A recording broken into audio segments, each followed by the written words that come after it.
ฟิสิกส์ไม่หวาน EP 7 5 วันก่อนสอบ A-Level นะวันนี้จะมาสอนเรื่องงานและพลังงานนะงานคืออะไรนะครับงา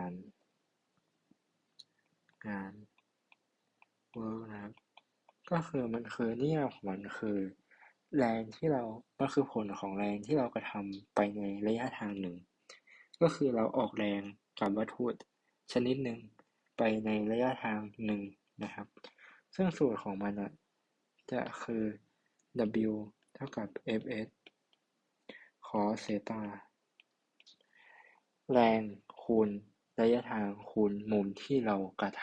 ำก็คืออะไรอย่างเช่นอ่าเรามีวัตถุหนึ่ง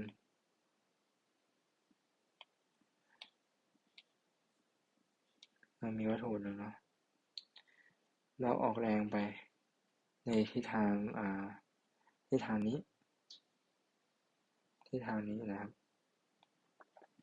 เราก็ต้องแตกแรงของไอ้ทิศทางเนี้ยมาก็แล้วเราเราต้องดูก่อนว่าเราจะยังไงดีสมมติว่าเราออกแรงเป็นแบบนี้โดยมุมเซตานะครับอ่าก็คือเราก็ต้องเอาแรงของตรงนี้มาคูณกับระยะทางที่มันเคลื่อนที่คูณกับมุมของเซตาตัวนี้ก็คือเป็นคอสเซตาอันเนี้ยหรือเอาง่ายๆมันคือ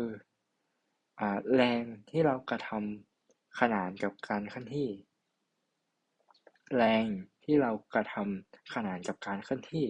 คูณระยะทางอันนี้คืองานนะครับเอาง่ายๆเนาะต่อไปคำว่าพลังงานเนี่ยของเราจะมีอยู่3 ชนิดนะครับพลังงานอันที่หนึ่งเนี่ยจะเป็นอันที่หนึ่งนะจะเป็น EP คือ potential energy นะครับก็คือพลังงานศักย์นะครับก็คือพลังงานที่เกิดจากความสูงเนาะก็คือ mgh ก็คือสมมุติว่าวัตถุหนึ่งอยู่ที่ความสูงหนึ่งแล้วมันก็จะมีพลังงานศักย์ที่อยู่ในตัวของมันเนาะเวลามันไหลลงมาอะไรเงี้ยพลังงานศักย์ก็จะลดลงตามสูตรนี้ยิ่ง h มากยิ่งสูงพลังงานจะยิ่งเยอะส่วนถ้าสมมุติว่าความสูงน้อยพลังงานก็จะน้อยนะครับต่อมา EK นะครับก็คือ kinetic energy ก็คือพลังงานจนนะครับก็คือพลังงานที่เกิดจากความเร็วก็คือ1/2 m v กำลังสองนะครับโอเคก็ไอ้สองอันนี้มันจะค่อนข้างจะสัมพันธ์กันสมมติว่าอ่าเดี๋ยวจะไปบอกในอนุรักษ์พลังงานกันโอเคแบบที่3นะครับ e spin นะก็จะเท่ากับก็คือพลังงานของสปริงเนาะก็คือ1/2 k x กำลังสองนะครับ x ก็คือระยะทางการยืดหดของสปริงนะว่าโอเคเมื่อเรายืดสปริงในระยะ x มันจะมีพลังงานสปริงอยู่ที่เท่าไหร่นะครับโอเคอันนี้ก็คือพลังงานมันจะมีอยู่3 ชนิดหลักๆต่อมาก็จะเป็นอนุรักษ์พลังงานเนี่ยมันคือพลังงานของตอนแรกจะเท่ากับพลังงานของตอนที่2ก็คือ e 1เท่ากับ e 2ก็คือพลังงานตอนแรกจะต้องเท่ากับพลังงานตอนหลังสมมุติว่ามันมีเนินแบบนี้วัตถุเนี่ยมีกล่องมวล m อยู่บนเขาตอนเนี้ยมันมีความเร็วเท่ากับ0ตอนเนี้ยไอ้กล่องนะมันจะมีแค่ EP นะครับมันจะมีแค่ EP แต่สมมุติว่ามันตกมาอยู่ประมาณตรงนี้ตอนเนี้ยสมมุติว่าเราเอาพื้นฐานเบสของเราคือตรงนี้นะครับจุดอ้างอิงเราต้องมีจุดอ้างอิงมานะครับจุดอ้างอิงโอเค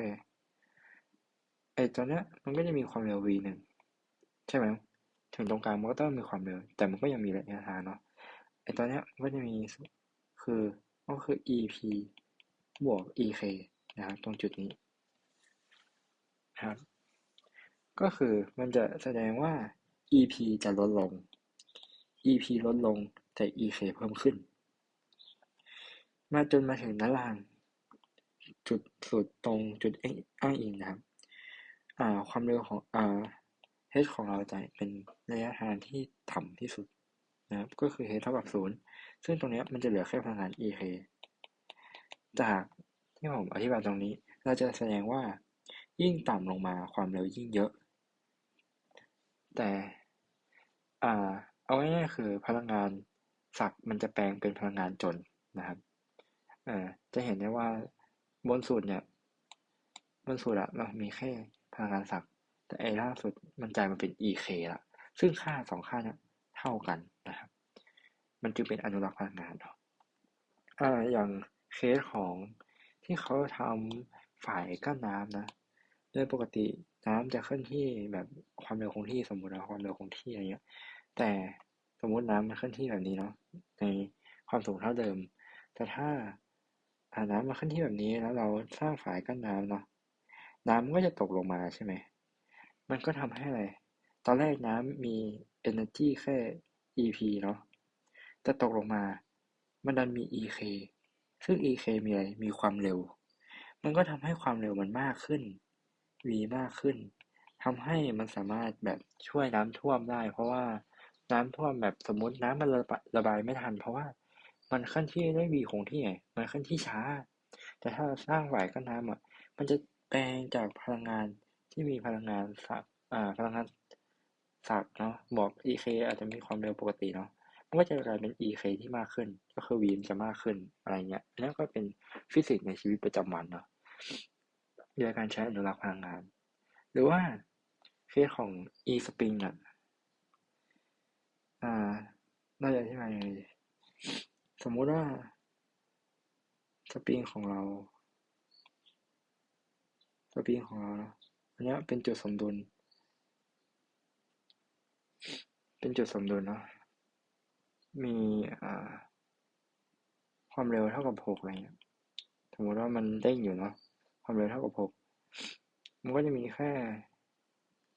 อ่ามีแค่ ek แล้วก็คือมีแค่ความไวเพราะว่ามันอยู่ตรงจุดสมดุลพอดีแต่ถ้ามันอยู่ตรงนี้แบบมันหดลงมา x เนาะมันหดลงมามันหดลงมาเนาะมันก็จะมีทั้งความเร็ว v1 แล้วก็มี x1 ทำให้ความเร็วตรงนี้ก็จะเป็น ek บวก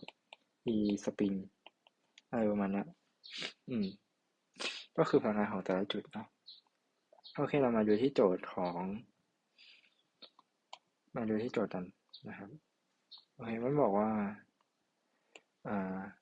วัตถุมวล 2.5 กิโลกรัมกำลังเคลื่อนที่ไปด้วยความเร็ว 6 เมตรต่อวินาทีนะนี่เป็นเลข6นะ6 เมตรต่อวินาทีแล้วก็มีแรง9 นิวตันกระทำไปด้านซ้ายมือเนาะจงหาว่าพลังงานจนเมื่อวัตถุนี้เคลื่อนที่ได้ 2 เมตรเนี่ยเป็นเท่าไหร่ก็คือหาพลังงานตอนหลังเนาะวัตถุตรงนี้อันนี้คือ e1 นะครับอันนี้คือ e2 เราต้องการหา e1 ตอนนี้เรามีอะไรบ้างเรามีความเร็วใช่ไหมเรามี ek แต่บางคนจะถามว่าเฮ้ยแล้วแรงเนี่ยเราจะจัดการมันยังไงหรือว่ามันมีแค่ ek ไม่นะครับเราก็ต้องบวกงานที่มันจะทำด้วย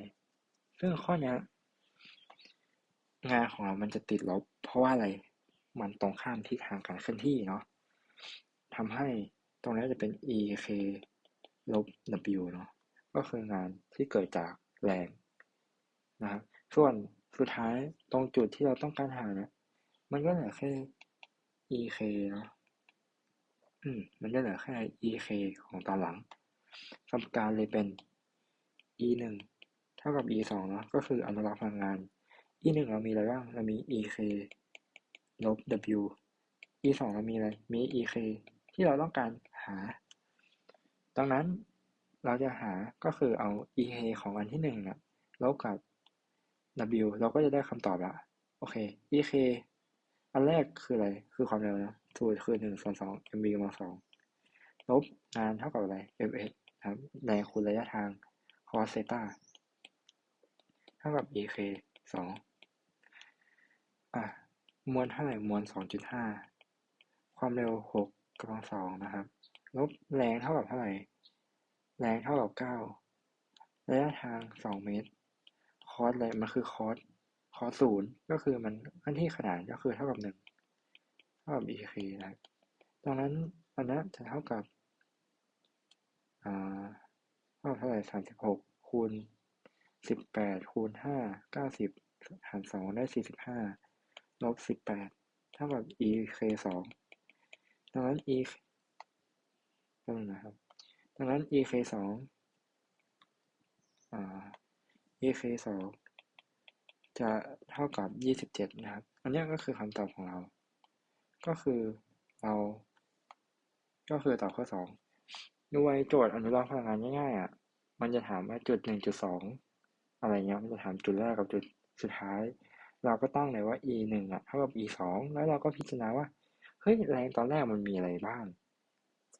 แรงตอนที่2มีอะไรบ้างอย่างเช่นข้อเนี้ย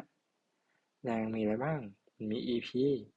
สมมุติว่าน้ำมันเคลื่อนที่ด้วยความเร็ว v คงที่เนี่ยมันก็จะต้องมี EK ใช่ไหมที่เป็น v แล้วก็กลายเป็น EK ที่มากเพิ่มขึ้นเพราะว่า EP มันลดเนาะอืมอะไรประมาณนี้แล้วโจทย์ส่วนใหญ่ก็จะเป็นแนวนี้แหละถามว่า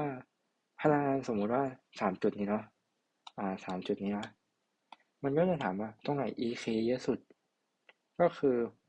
พลังงานจนตรงไหนเยอะสุดเราก็ต้องตอบจุดที่ต่ำที่สุดอันไหนมีพลังงานสายเยอะสุดก็ต้องจุดที่สูงที่สุดแต่ถ้ามันถามว่าพลังงานรวมแต่ละจุดมีค่าเป็นเท่าไหร่มันจะเท่ากันหมดนะครับเพราะว่าอย่างนั้นมันจะมี EP แบบเต็มๆเลยแต่อันนี้ EP จะแปลงเป็น EK ละตัวข้อนี้ EP มันหมดละเพราะว่ามันจุดอ้างอิงเนาะ h เท่ากับ0ว่าจะแปลงเป็น EK หมดเลยอะไรเงี้ยอันนี้ก็คืองานและพลังงานเนาะงานและพลังงานนะครับจบไปนะครับสำหรับฟิสิกส์ไม่หวาน EP 7ครับ